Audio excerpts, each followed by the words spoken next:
What's up, everybody? Welcome into the Fantasy Football Game Show brought to you by Front Yard Fantasy here on Better Sports Network. I'm your host, Simon, joined by my co-host, Joey Wright, who I think is asleep on the job. And joining us today... I'm not asleep. I'm trying to figure out this trivia question that the Front Yard Fantasy Twitter just put out. So I just retweeted it, though. Everybody should figure it out because I can't figure out who it is. Sorry. See if you guys can go figure that out at Front Yard FYF. Joining us today, we have our great friend and the best lottery scratch ticket hype man in the business, Sam Wagman, joining us. For those of you that do not know Sam, you can find him on Twitter at swagman95. He's a strategy and betting content creator over at the Game Day, a contributor at our good friends Football Guys, and the host of High Floor Football. Sam, thank you so much for taking the time to come hang out with us today. It's never taken the time to hang out with you guys. It's always a great pleasure to be invited back. I don't know why I keep getting invited back. Someone must have some blackmail on you guys to keep inviting me back, but I always appreciate it, and I'm thrilled to be here with you guys. It's because we like you, Sam, damn it.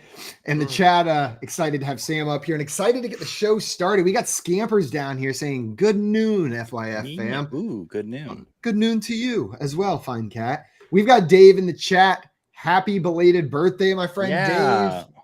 Welcome, man. One of our favorite Canadians. And then saying, rebrand city, baby. Let's effing go.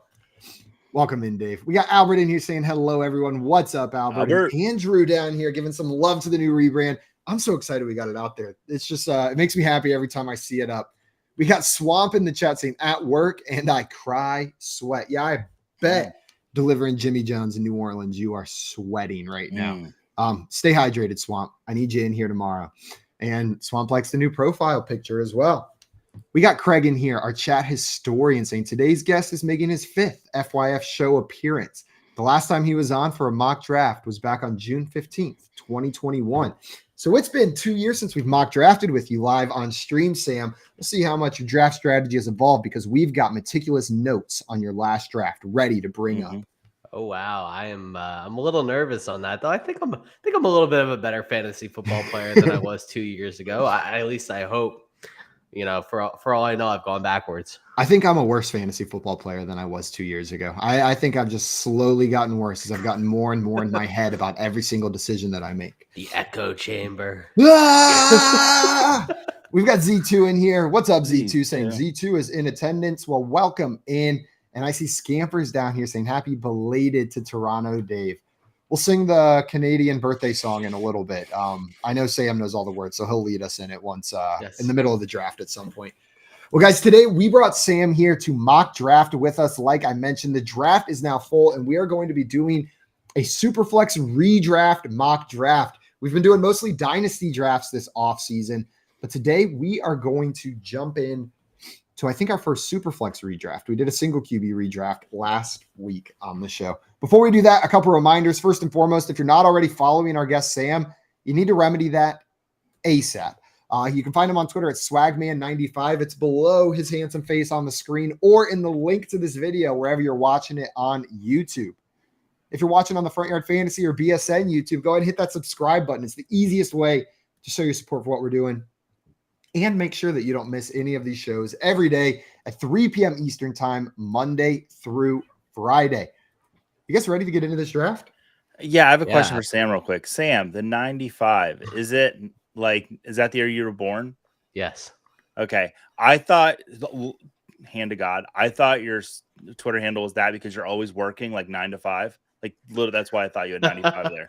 You thought it was a Dolly Parton fan account? I did. Like, you know, who doesn't love Dolly? But everyone loves Dolly. Well, I like you a little less now, Sam. I'm glad to know that plays into it. I don't know. As soon as you said, how can you not love Dolly? You won some points back in my mind. It's okay if you don't run an exclusively Dolly Parton fan account.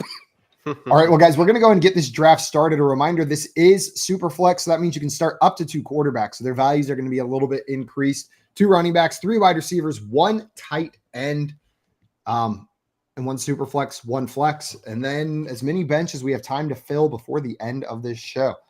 We're going to go and get this started. And we got our friend 8 picking first. Sam, there for the first time in a couple years, I feel like is more than 2 quarterbacks that are up for contention being the first overall pick in a super flex league. I've seen Patrick Mahomes, I see Josh Allen, and I see Jalen Hurts. Where do you land when it comes to who the 101 should be in these leagues? Yeah, I think it's it's really up for debate. I think you can take any one of the three and you're perfectly happy with it.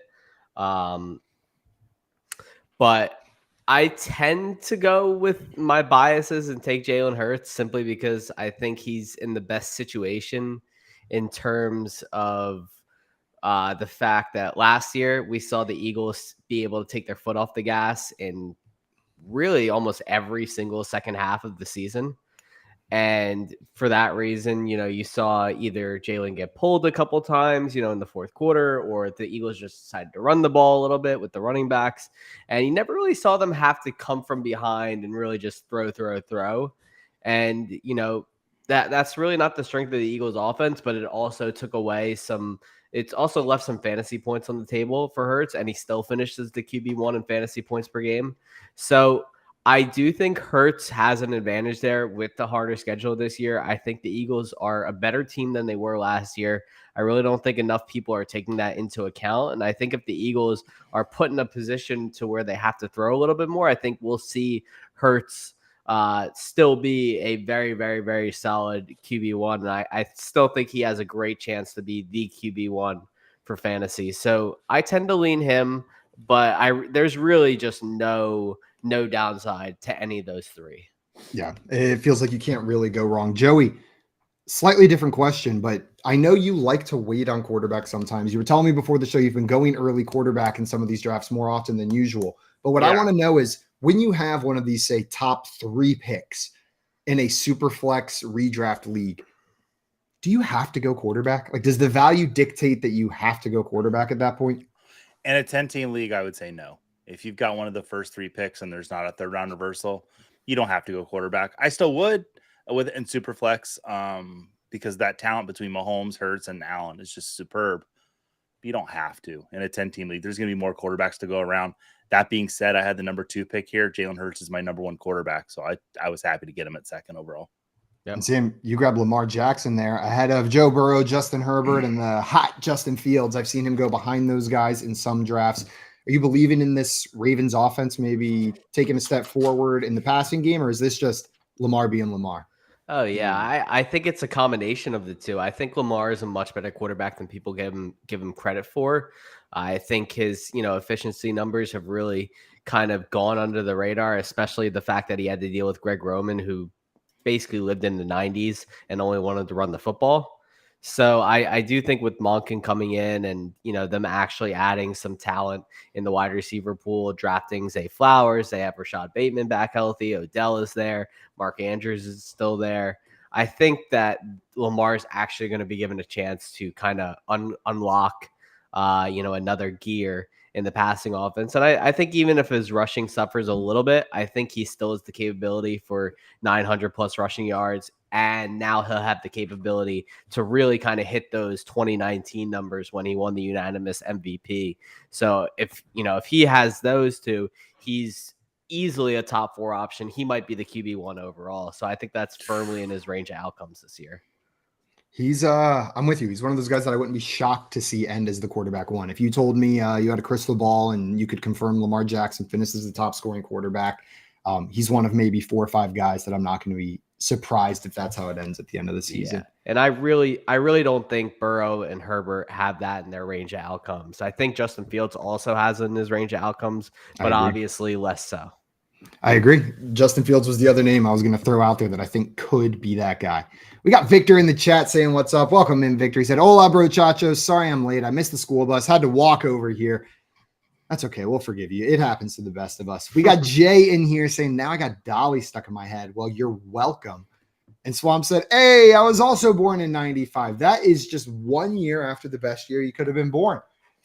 We got our friend Brainburst in here with a question for us. Wants to know, in a 12-team, 1 quarterback startup, would you trade the 409 to see FYF John Luke do a little dance in a tiny pink dress with a curtsy?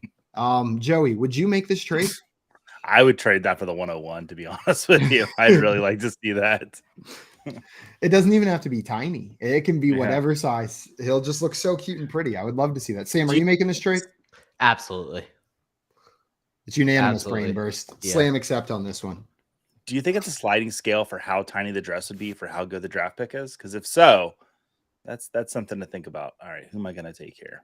We got Andrea in here saying I made it in the draft. Happy to be drafting with you. And Andrew saying took Patty there. Took him 101 in Scott Fishbowl, and I'm glad to do it here too.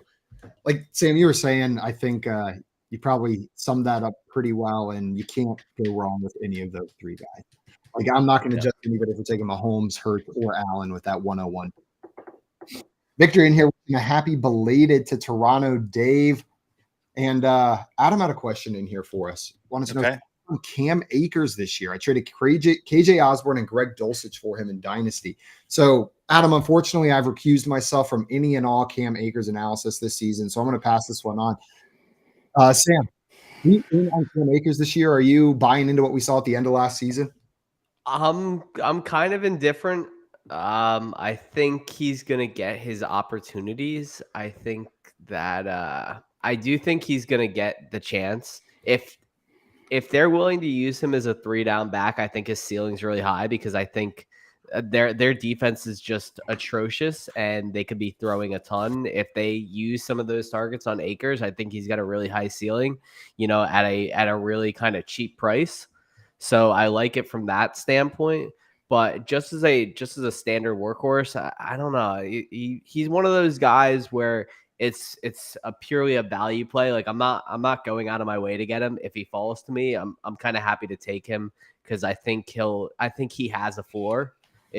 I think he has a decent floor. I just don't know where that's going to land him.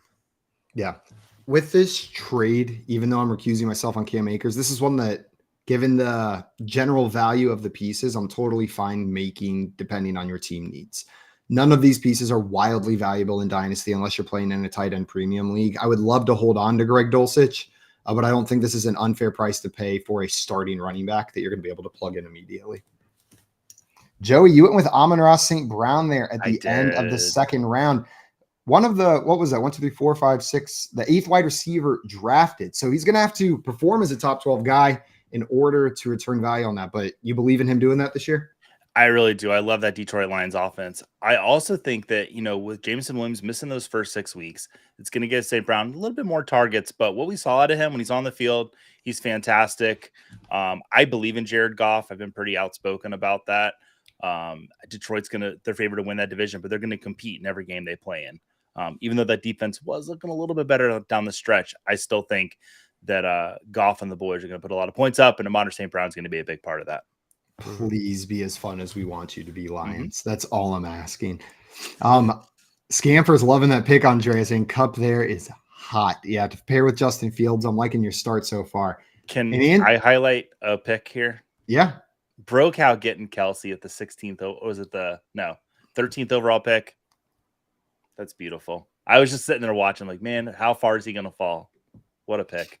If he would have made it one more, I would have taken him instead of 2. But such a good pick. But I like my start as well there. Andrew had a question for you, Sam, and I like your next 2 picks, both a little bit spicy. Bijan Robinson is the second running back off the board.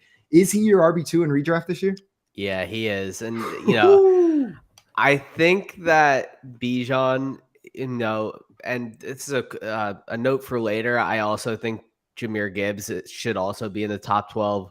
But I do think Bijan Robinson, I'm not scared of these rookie running backs anymore. They really just do produce because these teams have certainly showed us all their cards. They want to use these running backs as much as they can and then just move on to the next one in 3-4 years after they draft them. And I don't think Bijan's going to be any different. Atlanta has thrown their cards on the table. They've shown us all they want to do is run the football. To hell with the rest of their talent, their blue chip talent that they've drafted, other names that will not be uttered at this point because they make me too sad to talk about it. But yeah, I see Bijan getting a ton of touches. It wouldn't shock me to see him get 320 plus touches this season. See him catch a bunch of footballs. He's just the best running back prospect we've seen come out of college since Saquon Barkley 5 years ago. And I truly think that he really will have a great season. I think this Falcons team is nothing to scoff at. Their offensive line has always been one of their stronger points. They've built it up with first round picks for years now at this point, and I just think Bijan's going to get every opportunity. Yeah, and I see people talking about, well, Tyler Algier was 1,000-yard rusher last year. How are they just going to throw him to the side? Look at the draft capital that Bijan Robinson got, and Tyler Algier can still get close to 200 touches while Bijan has 300 touches. Like, they're not mutually exclusive. The dude can be a pretty heavy workload back while Bijan is still one of the highest touchbacks in the league with how that offense runs. Yeah, I mean it's Arthur Smith at this point. He comes from a team that did everything to give the running backs as many touches as they could handle in Tennessee, and I just don't think it's going to be any different here in Atlanta. Joey, I know you're a fan of Sam's third round pick there, Anthony Richardson. In redraft, are you as high on him as you are in Dynasty? Where'd he go? Let me see. 1, 2, 3, 4, 5, 6, 7, 8, 9, 10, 11. 11th quarterback, I'm fine with that. I've dropped him a little bit down. He was like number 9, and I was getting real hot, and then I cooled a little bit. Yeah, I did the same. I did the same, but he's in there. He's in there at 12 for me. And if he hits, he's going to be outstanding. I mean, everything is lined up for him to succeed in Indianapolis, whether it's the coaching staff, the players around him, everything, just the type of game he's going to play. Like, I just want to see it happen first. And I'm starting to hear these little rumblings about Gardner Minshew maybe getting to start 4 games and just kind of souring me a little bit. But that could be the best situation for if you really like Anthony Richardson, if Gardner Minshew starts 4 games, because Richardson's value will plummet down draft boards. He'll go down like 16th, 17th quarterback because no one's going to not want to have a starting quarterback for the first 4 weeks. But it's a position, if you're going to stream anything for the first 4 weeks, I mean, there's a history where Phillip Rivers would just come out amazing out of the gate. So grab a veteran quarterback out of the gate like Matthew Stafford, pair him with Richardson, and you're set for the season. Yeah, I think Richardson's going to be a value come draft day. I do think we're going to get some kind of clarity on what the Colts plan to do is with them. But I'm typically of the opinion that these teams are not drafting these guys in the top 5 to not start them. Yeah. Not unless they're egregiously not ready like Trey Lance was. I don't think Richardson is that. I think Richardson is that. I think Richardson's a lot more pro ready than people kind of think. And I do think that's going to come out and be a little bit more clear as we get a little closer to the season. Last year, what you were talking about in Scott Fishbowl, my strategy for QB2 was very similar, where I drafted Trey Lance and then I took Ryan Fitzpatrick because I figured he would start the first couple games of the season. And I got a grand total of 0 starts out of either of those quarterbacks for the entire season last year. It worked out fantastic. And I'm on the clock and I'm already tilting because this is not how I usually start my drafts. And I hate every single thing about what's on the board right now. I quit. I refuse to play. You and me are both starting the same way. I'm upset. I don't like the wide. I miss all my good wide receivers. Man, starting double quarterback, then a running back. I'm not used to having the wide receiver board start here for me. That's why we mock, Simon. Yes. Sam, fun. You said something while you were talking about Anthony Richardson that I think, like, strategy-wise, I wanted to hit on because he was the 11th quarterback drafted here, but you said you've got him at 12 in your rankings. I thought he was 12. I thought he was 12th here. Did I miscount that? 8? Yeah, he was 12th. Oh, it is 12. Well, then that point goes aside. But I was going to say, I know oftentimes you hear the point that you don't draft straight from your rankings. That just because you have someone ranked ahead of someone doesn't mean you'll draft them ahead of someone below them. Do you subscribe to that, or are you a truther to your rankings whenever you're drafting? Yeah, but Superflex is not my main game typically, so my rankings kind of take a little bit of a back seat when I draft Superflex, and I kind of have to adjust things a little bit on the fly since I don't have a set of rankings that's specifically devoted to Superflex. But for the most part, I typically draft whatever comes to me, and I have tiers set. I like to draft by tiers more than I like to draft by like specific rankings. So Richardson's firmly in my second tier of quarterbacks, like right there for me. I think there's an upside to where he passes for 28 to 3,000 yards and passes for 20 some odd touchdowns.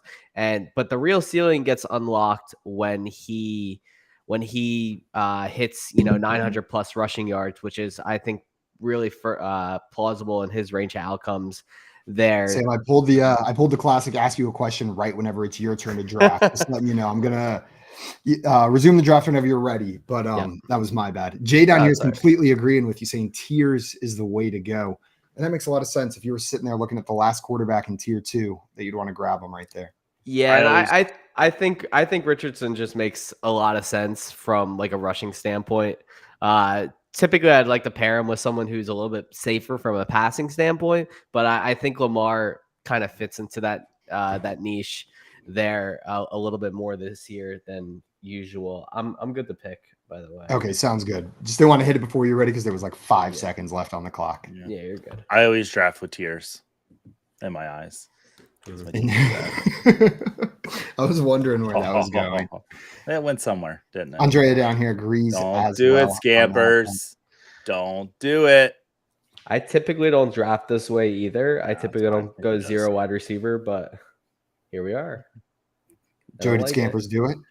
I realized that there was 2 wide receivers I liked. So when he took DK, I was like, okay, I'll settle for Keenan Allen. It's redraft. I feel pretty good about it. It's redraft, right? Thank God. You almost pulled a swamp where 8 rounds in, you go, oh shoot, it's Superflex.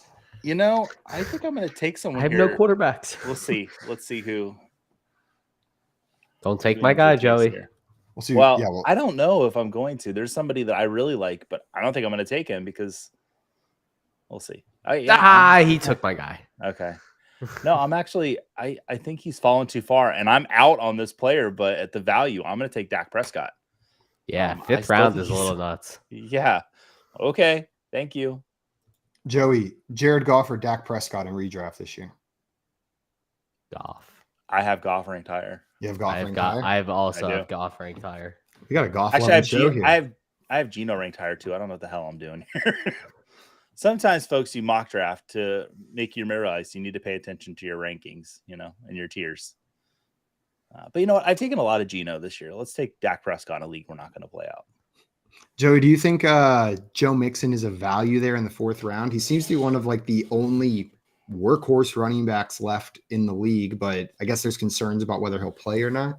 Yeah, now that Samaje P. Ryan's gone, he doesn't really have anyone to worry about behind him. So, no, I think Joe Mixon, he's on one of the best offenses in the league, signed a contract so he could stay there. That team's going to be dynamite. Joe Mixon's going to get to run the ball a lot this year. Oh, I was just about to pull another classic. Ask the guest a question right whenever they start there. Ask me a question. And Andrea said, thanks a lot, Joey. I was hoping Dak would come back to me. Andrea, I'm so glad you're here today, but I was not going to let you have Dak Prescott. But hey, you know what? Where are you at?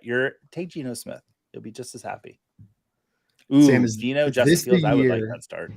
Is this the year, Sam, that Terry McLaurin's talent matches his fantasy output? Or are we going to be left saying again, top 5 talent-wise in the league, just needs a quarterback? I think there's a decent chance he does, actually. I put out a tweet this morning on it. And, all his stats are, his stats always, like his advanced stats back it up all the time. I'm so sorry, Sam. I am livid right now. Man just wanted himself some DeAndre Hopkins. Fun.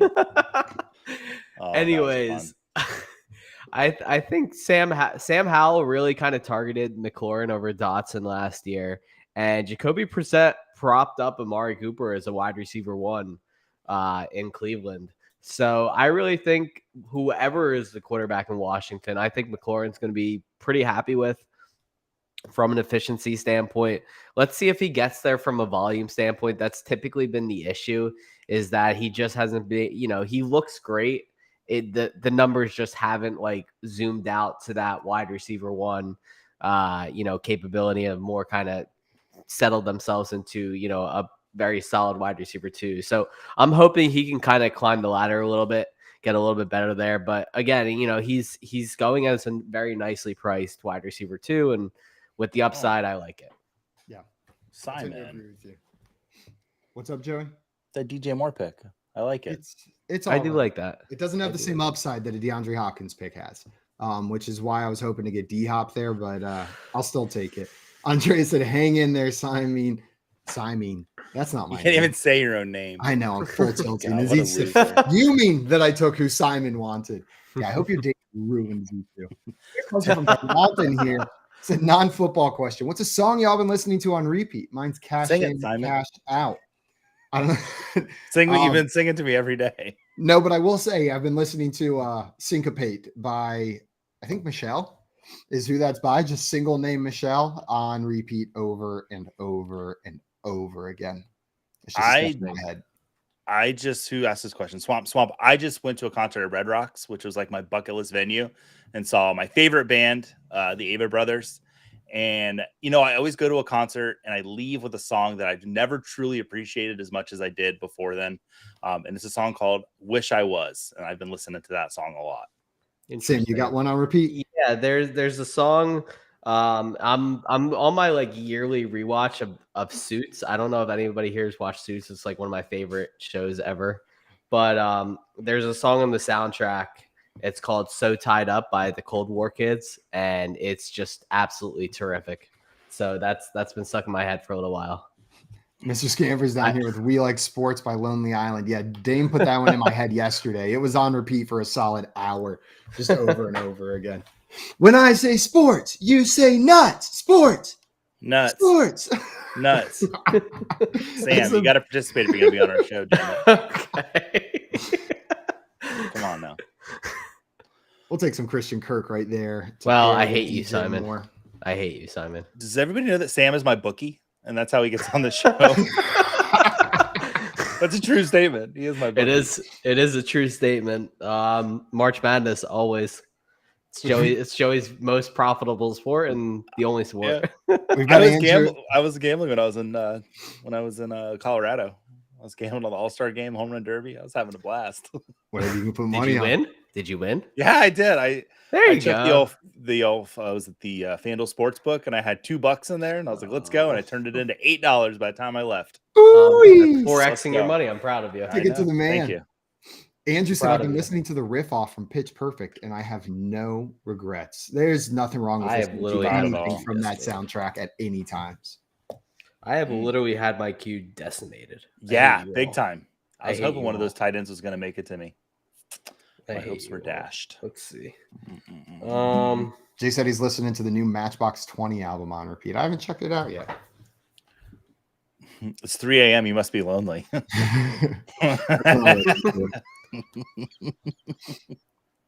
Sam grabbing Tyler Lockett there. You think Gino's going to be able to support him and DK and Jackson Smith and Jigba?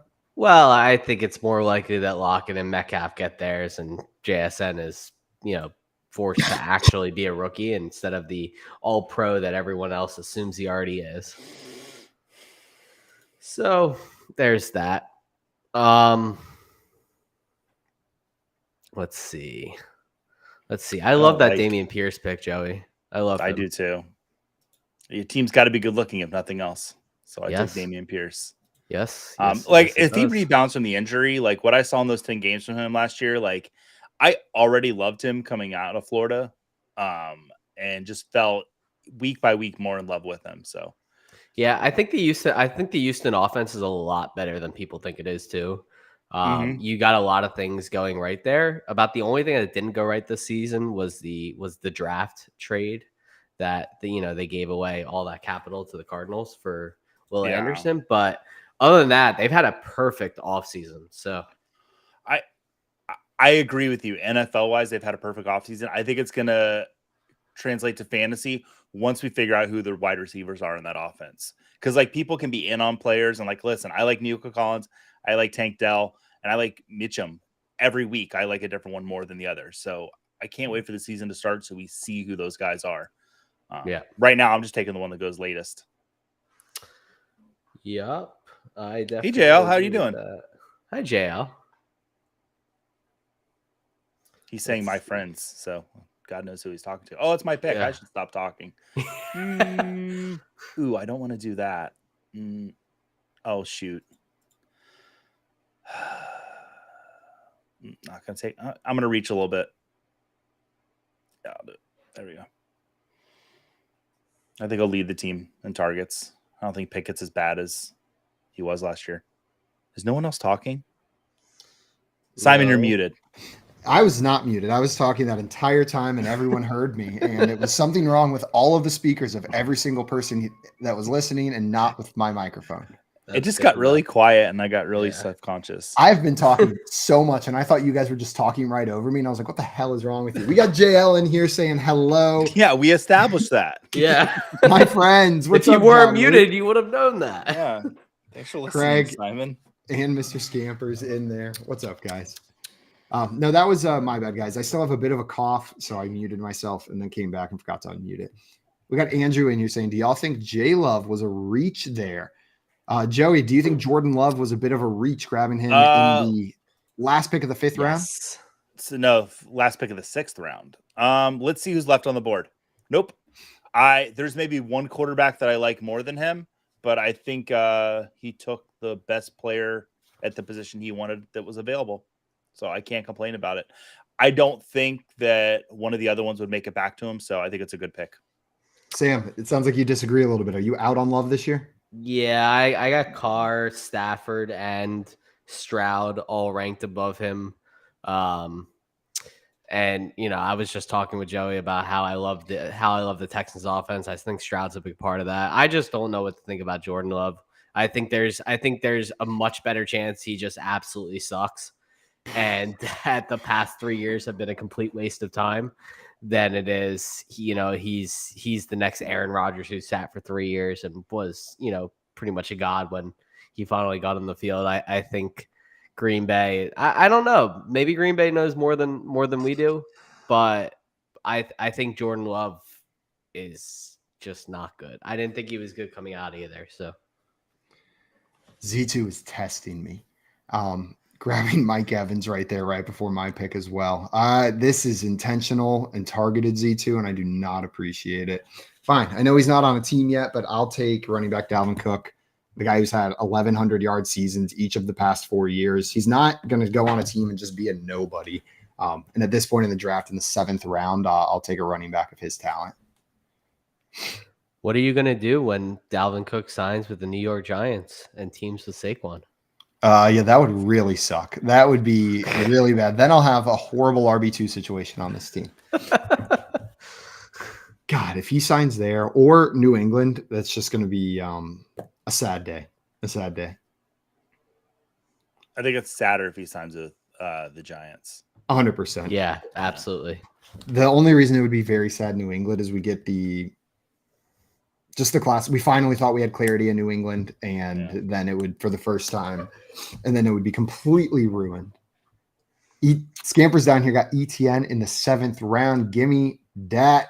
Sam, I feel like there was a lot of hype for ETN, and then because he got so much hype, there was a pushback on his ADP saying, why are we drafting this guy so high? He finishes the RB17 in points per game last year. He's being drafted as an RB1 overall or a top 12 running back. Where do you stand on ETN? Do you think he's too hyped or set for a breakout this season? I don't think he should have ever been hyped that high at all, personally. I don't know. I'm pretty extreme on ETN. There's one player in the entire NFL that I've stayed away from regardless of price and regardless of where he's fallen, and ETN is him. Just simply because I'm not a huge believer in the Jaguars this season. I actually stand with some of the recent people who have come out to say that the Jaguars might not be the division runaways that everyone thinks they are. And I also think that ETN is kind of overhyped. I don't think he's not a good pass catcher. Doug Peterson has no interest in just feeding him. The Jaguars don't want him on the field for extended amounts of time, as they've shown for, all of last year. And, they obviously want to keep him healthy for a playoff run. Knowing the fact that he's already had a major foot injury at least once. And, if he's not going to get the receiving numbers, then he's pretty wasted as a top 15 running back. So, unless his touchdowns go up, which is always possible, he's a pretty significant bust candidate for me at that price point. I hear that. The one thing I want to push on is that he's not a good receiving back. I think he just hasn't been used like that at all. But he has shown in college that he can produce as a receiving back. He has that skill set, but if they don't use it, it's like Josh Jacobs prior to last season. It doesn't matter if he has it. if they're not using him in that way. Yeah, no, I think that's more of a problem than people are kind of alluding to, is that, it can be there. My feeling is, and you went to Clemson, so you saw him more in depth than I did, I'm assuming. So, but my feeling was always that his usage at Clemson was more out of a necessity than it was because he's a good receiver. I feel like they kind of just drew up plays for him there. And in the NFL, his style of play just doesn't really slide. I don't think he's a good route runner. I don't think I'm just the way I feel. I might actually get my invite rescinded after this. So you will not get any invite rescinded for player analysis on the show unless that player analysis is Cam Akers is your RB1. At which point you will get it. No, I understand the concerns around ETN. He wasn't wildly efficient on a play-by-play basis, and his numbers were buoyed by that big play. Mm-hmm. But he's the kind of back where if he gets the volume, you can expect that big play coming from him. Joey, you're giggling to yourself up there. Where do you stand on ETN? You said buoy. I don't know why. Joey. I'm going to need you to use that a lot more this year.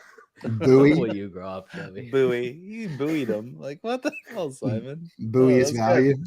No, like, you've got a great vocabulary. It just caught me off guard. As far as ETN, where he went in the 7th round, I don't mind. I did not like him going as a top 12 running back.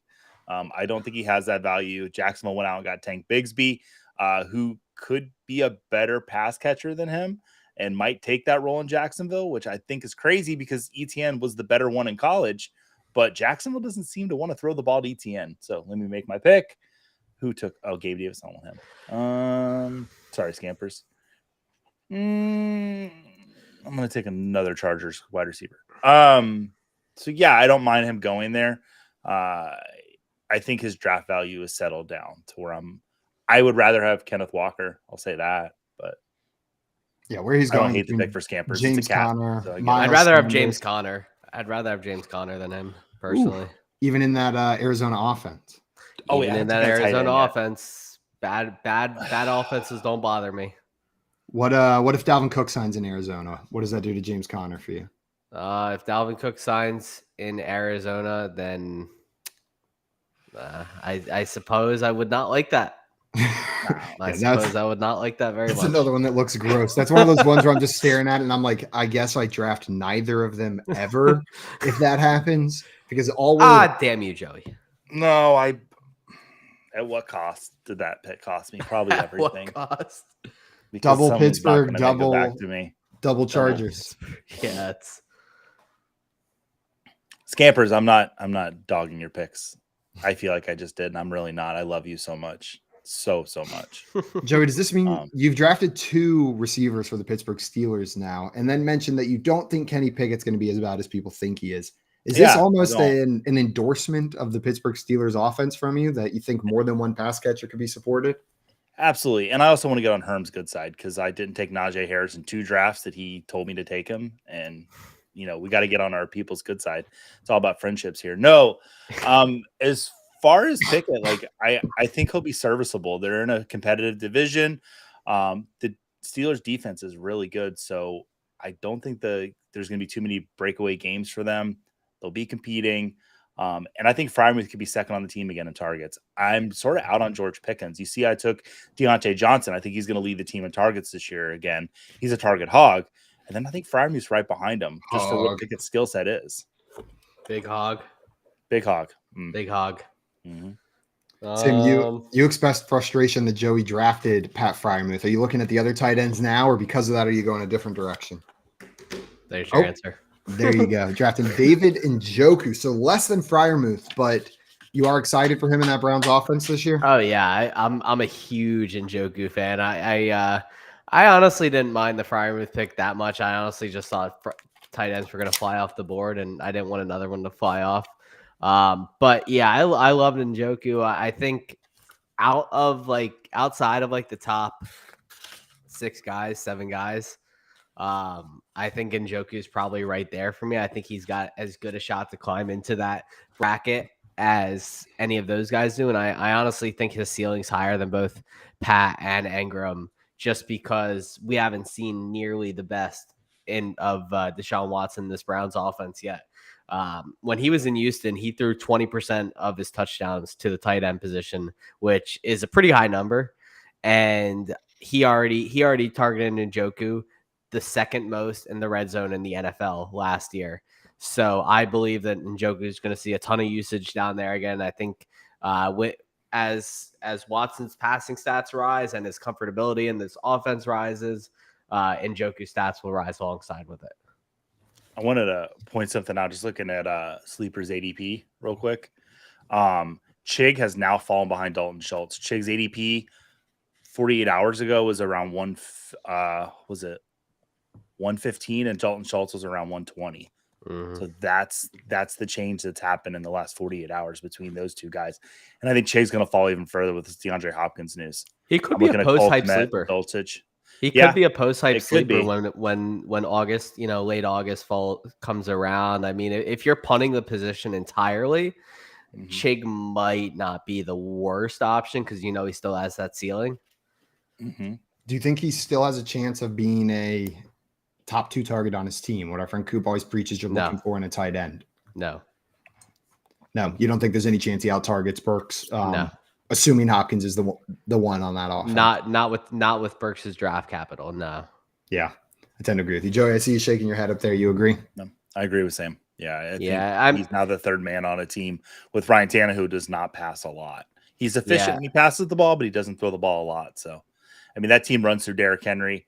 I think they're going to maybe throw more now because they got DeAndre Hopkins and they want to feed him a little bit. But they're going to have to. They're going to have to. And one of the reasons I said I wasn't really sold on Jacksonville before, I've kind of tied them with Tennessee because things Mike Vrabel just does well. He wins. So I think they'll find a way to win. And you have to really just be modern in the NFL to win. And the Titans are going to realize that sooner or later that what they did last year did not work. And it's going to result in a pretty drastic change, I think. I see Swamp down there pulling it off again, waiting on quarterback, and then getting the starting duo of Derek Carr and CJ Stroud. Sam, you mentioned that you were relatively high on CJ Stroud, or at least had him and Derek Carr over Jordan Love going into this season.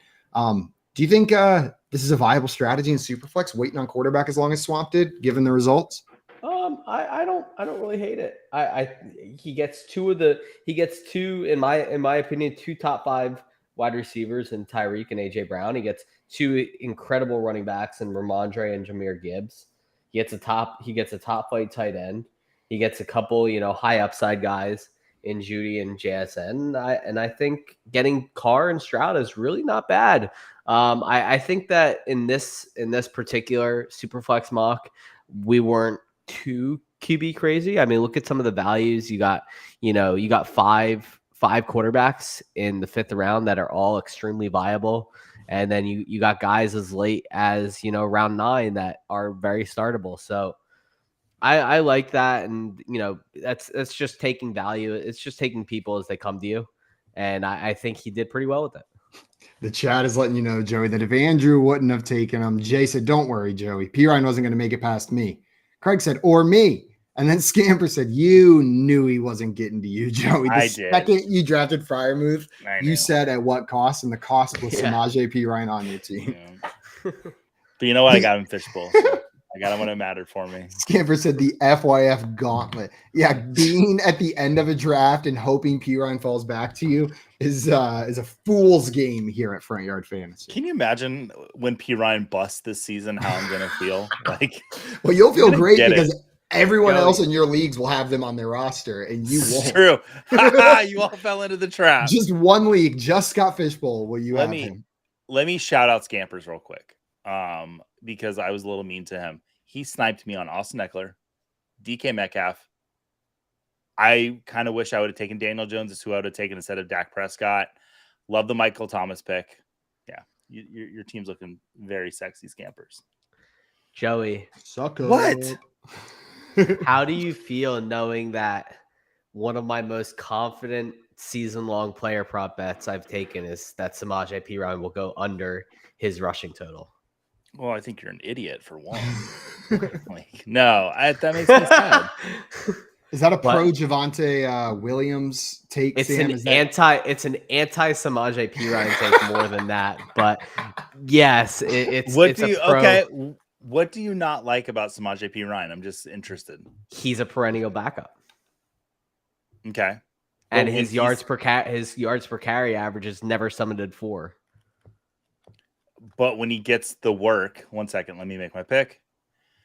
Samaje Perine for me is one of those running backs that needs to get, and this is going to sound weird, but he needs to get the carries and touches to get into kind of a rhythm to put the points up. And once he gets in that rhythm, he excels. So with 10 touches or more, it's 18.4 fantasy points per game when he's in Cincy. I don't disagree with you. Like with a small amount of touches, he's not going to excel. But I think with Sean Payton giving his RB2 on his offenses at least 11 touches per game, I think Samaje Perine can find a rhythm. And I think that's why I'm so high on him. But I like that I like that you're bringing up the counterpoint to it. Because all FYF has been is like beating the drum for Samaje Perine.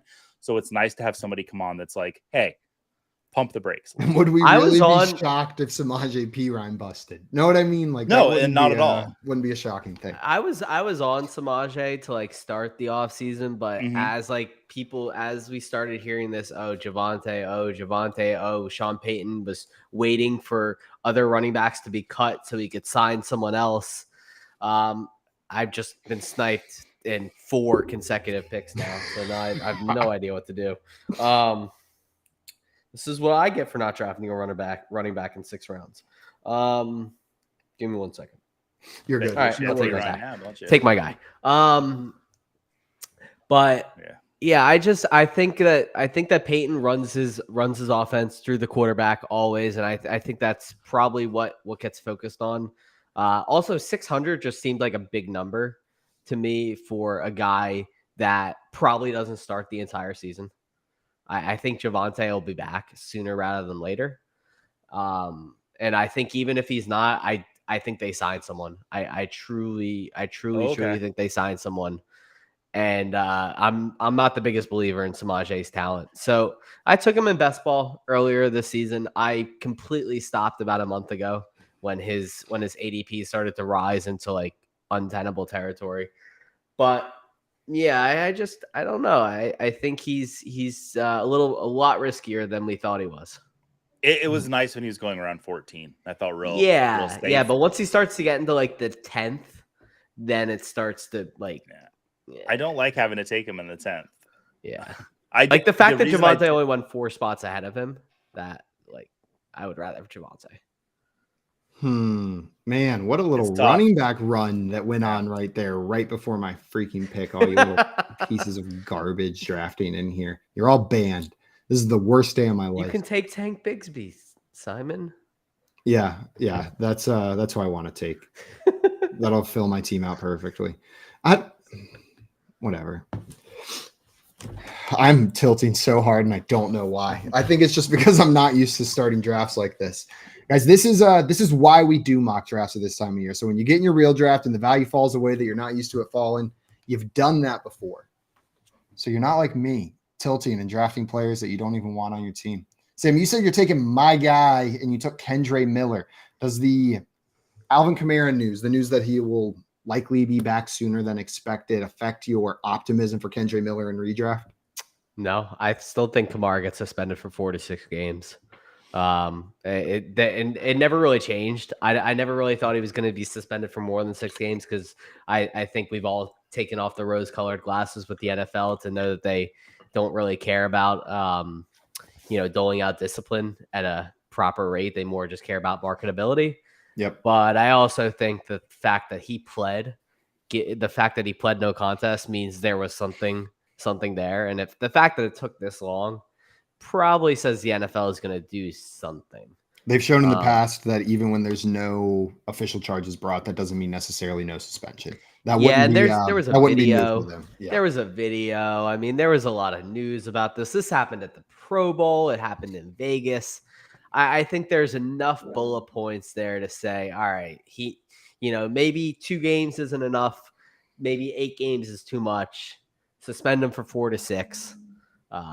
So you're And there drafting it is. Kendre Miller under the assumption that there will be opportunity there with the pending Alvin Kamara suspension. Yeah, and in cases like this where there's an established guy and there's a younger high ceiling guy who has draft capital, I tend to go with the higher ceiling draft capital pick there. So that's my feeling in Kendre over Jamal Williams. But I do have Damian Harris and Rashad Penny ranked ahead of him still, so I would have taken them ahead of him. Damn you, Joey, and damn you, Scampers. See, Andrea in here said, you made me laugh. So I'm glad my misery can bring you happiness on this Tuesday, Andrea. And Craig said Joey was a great backup host for a while and turned into a good starter when he got the chance. Maybe Samaj will follow Joey's path. I think I had a good game yesterday. I think I don't want to call it my breakout game, but I had like 80 yards and I fell into the end zone. I feel like I was a pretty good fantasy producer yesterday. You put up like 18, team.